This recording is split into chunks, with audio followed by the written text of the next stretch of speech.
Heaven's calling, chains are falling, hope is dawning, bright and true. Day is breaking, night is quaking, God is making all things new. Jesus saves.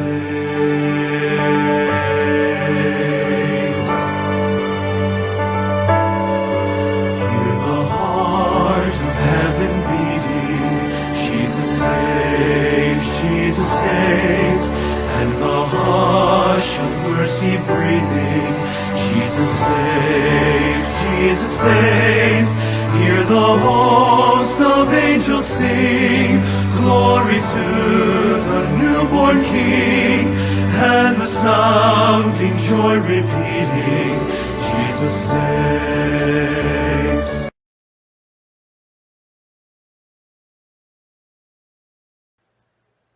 Mayong adlaw kaninyong tanan, kininawsab si Pastor Mark Sasidon o salamat sa Dios nga nagapadayon kining atong programa, the 15-minute Bible Truth Online Broadcasting Ministry.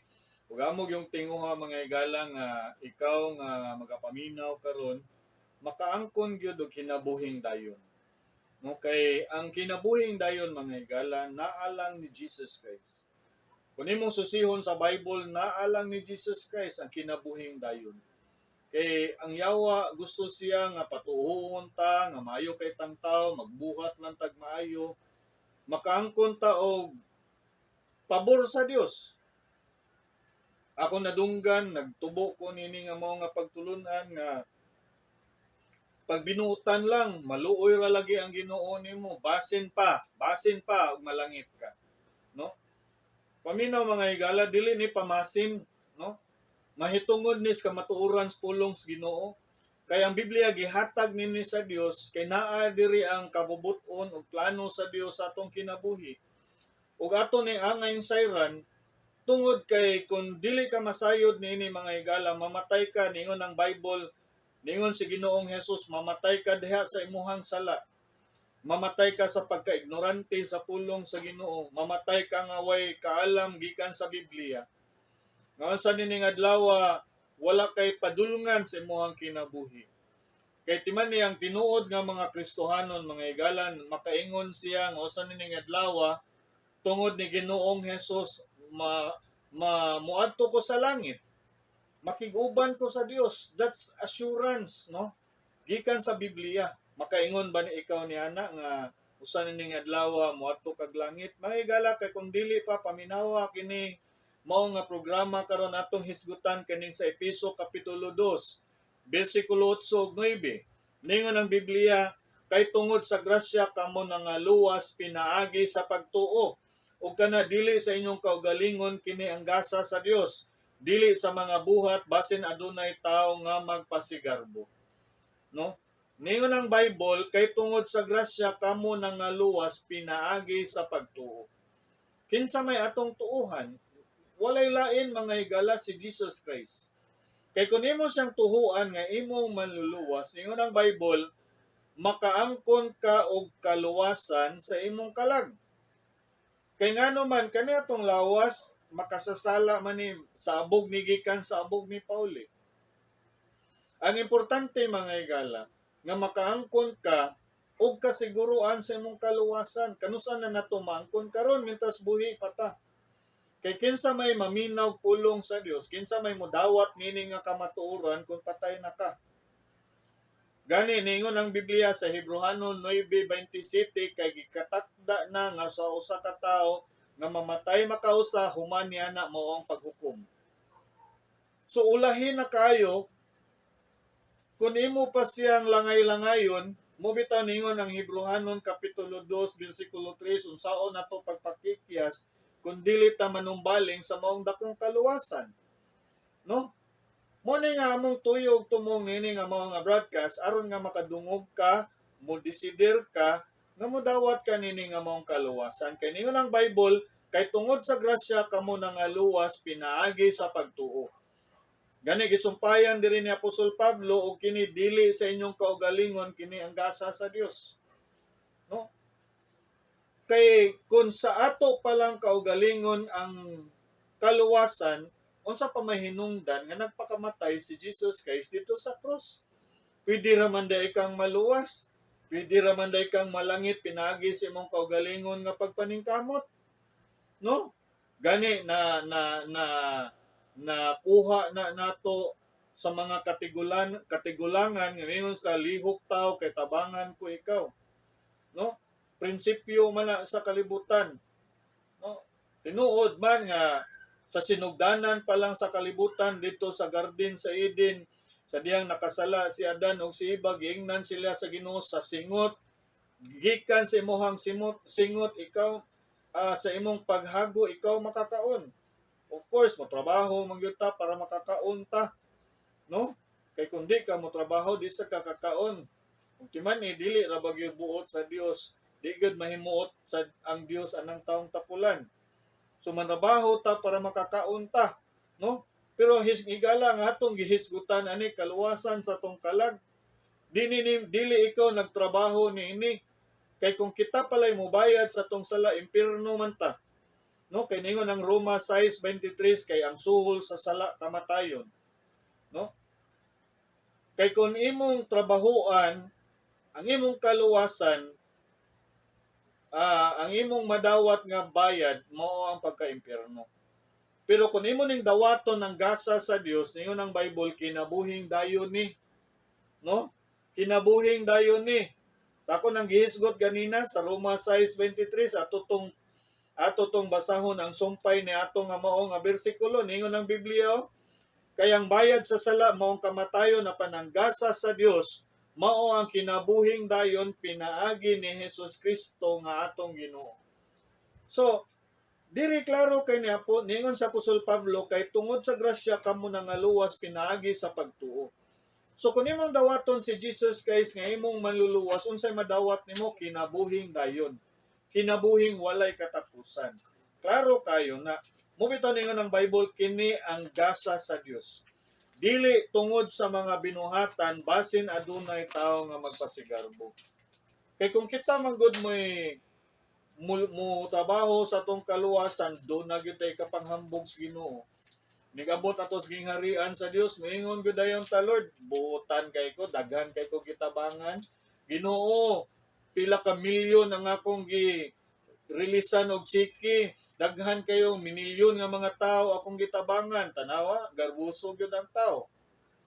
Nalang ganitay matabangan gamay, i-post na nato sa Facebook, ipanghambog dayon nato.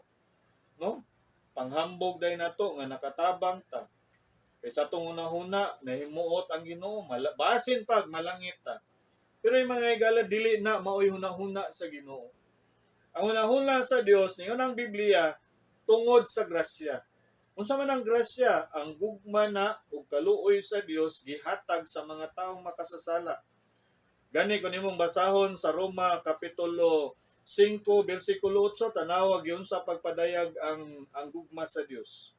Apan ang Dios nagapakita siyang gugma nganhi kanato nga samtang kita mga makasasala pa si Kristo namatay alang kanato.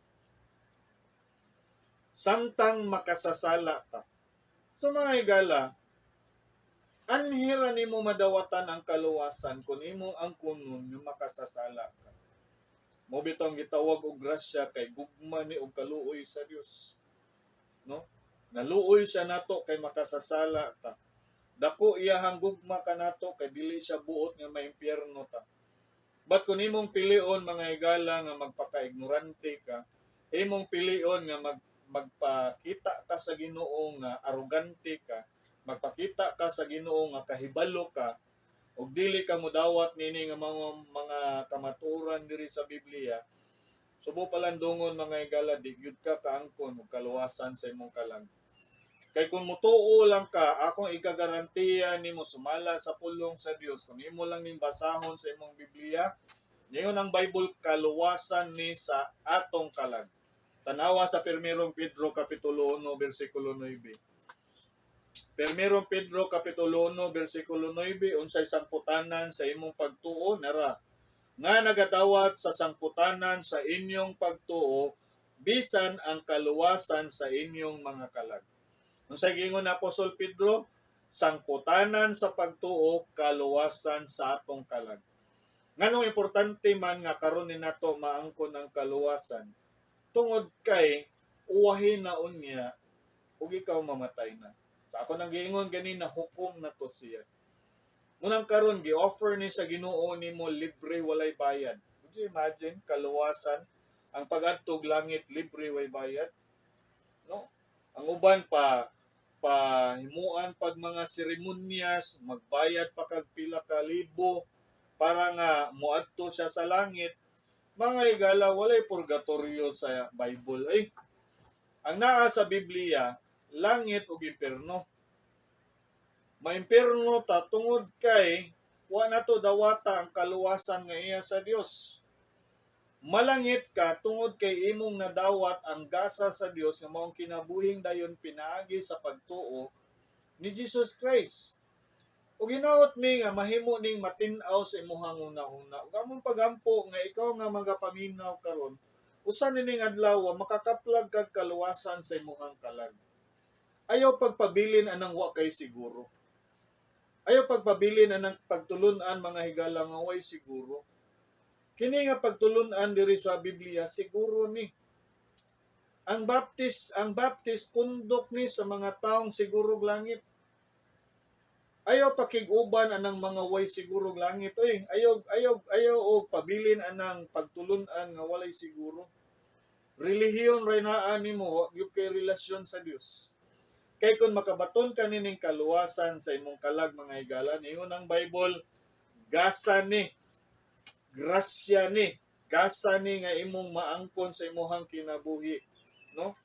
Unsaon man ako pagdawat ni ana pastor sa Roma kapitulo 10 bersikulo 9. Unsay giingon sa Biblia nga kun imong isugid pinaagi sa imong baba ang Ginoong Hesus og magatuo diha sa imong kasing-kasing nga ang Dios mibanhaw kaniya gikan sa mga patay, ikaw maluwas. Definite kayo, klaro kayo, ikaw maluwas.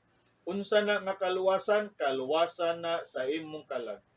So hinaot ko igalay nining kagabhion, nining adlaw nga imong makuha sa imong kaugalingon nga wala gyud kay mahimo sa imong eternidad kung wa si Jesus Christ.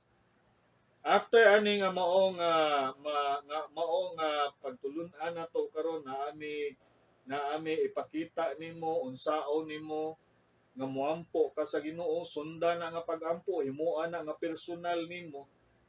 Nga imong yampo, nga imong dawaton si Jesus Christ nga imong maluluwas. Kay kung mo desider ka na mga higala, ingon ta ka, luwas ang imong kalag. Siguro na kaglangit, no? Kay kung maangkon nimo pahibaw ami padadi mi og mensahe, malipay mi motabang nimo. We would love to share to you the word of God aron nga motubo ka na magpabilin ka diha sa Ginoo. O sa nining adlaw makita ta sa langit.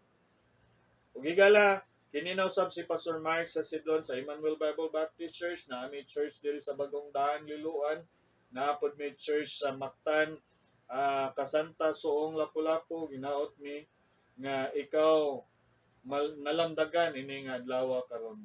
Daghang salamat, ang Dios magpanalangin. Kung ikaw nagatuo sa pulong sa Dios mahitungod sa kaluwasan, pagampo ani nga inampuan, Ginoong Hesus, usa ako ka makasasala ug dili angayan sa langit. Salamat sa imong kamatayon didto sa krus alang sa kabayaran sa akong sala. Pasaylo ako sa akong mga sala ug akong angkunon si Ginoong Hesus nga akong manluluwas. Pasudla si Ginoong Hesus sa akong kasing-kasing kay gusto kong malangit. Sa ngalan ni Ginoong Hesus Kristo. Amen.